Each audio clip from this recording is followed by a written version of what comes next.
Assalamualaikum warahmatullahi wabarakatuh.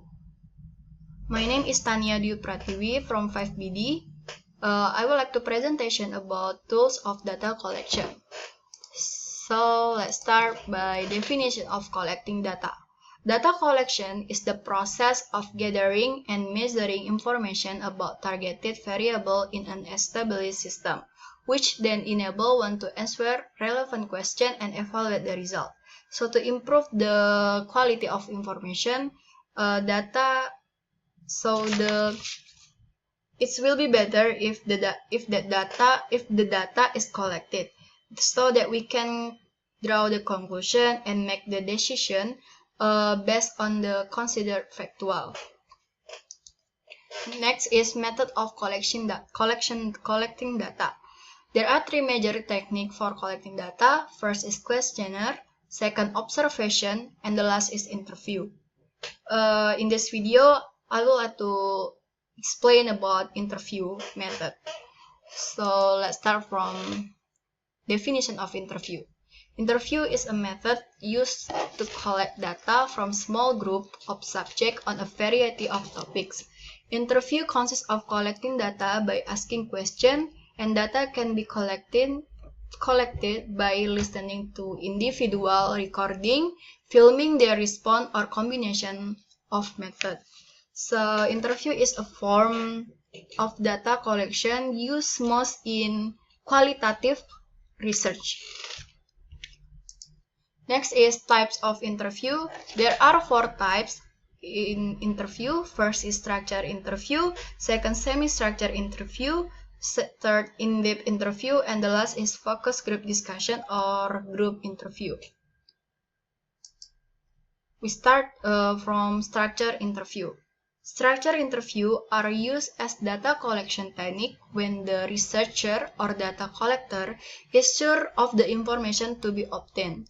With this structure interview, each respondent is given the same question and the same alternative answer.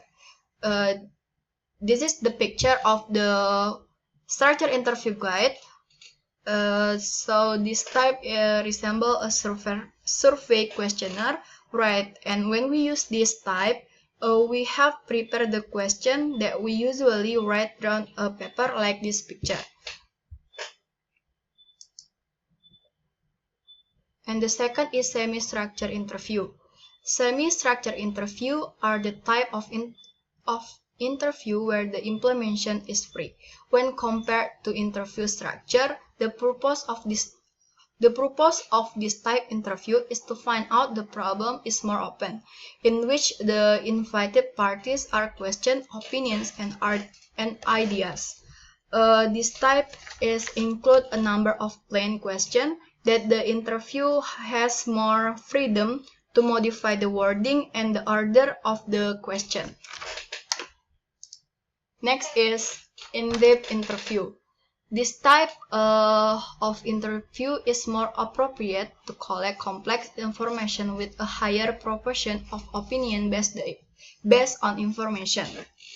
So in-depth interview is less formal and the least structured, in which the wording and the question are not predetermined. Next is group interview. Group interview is valuable instrument for a researcher focused on a group, normality or dynamics about the issue that you want to research. In a group situation, members tend to be more open, and the dynamic within the group in an interaction can enrich quality and quantity of information needed. Next point is interview procedure. First is identification of participant-based procedure sampling selected. And second, determine the type of interview to be conducted and what information is relevant to the answer research question. Third is prepare a suitable recording device, like we use mic for interviewer and participant. And the fourth is check the condition of the recorder. Fifth is develop interview protocol. And sixth is decide on a place to do interview. Make sure the room is quiet enough, not distraction, and comfortable for participant. 7 is give informed consent to potential participant. And the last is during the interview, adjust the question, complete at the time if possible, appreciate each participant, and always be polite. We have to know that good interviewer are more listening than talking. So before choosing interview as a method, research have to determine whether the research question can answer appropriately by the participant. So hypotheses are necessary used to describe a process to facilitate interviewer. So the conclusion is interview is one method data collection in research, especially qualitative research. There are several types of interview that needs to be understood before deciding which one to use. Depends on research question to be answered. Type the question also describe the information will be obtained. So I think enough. Thank you for watching this video. Wassalamualaikum warahmatullahi wabarakatuh.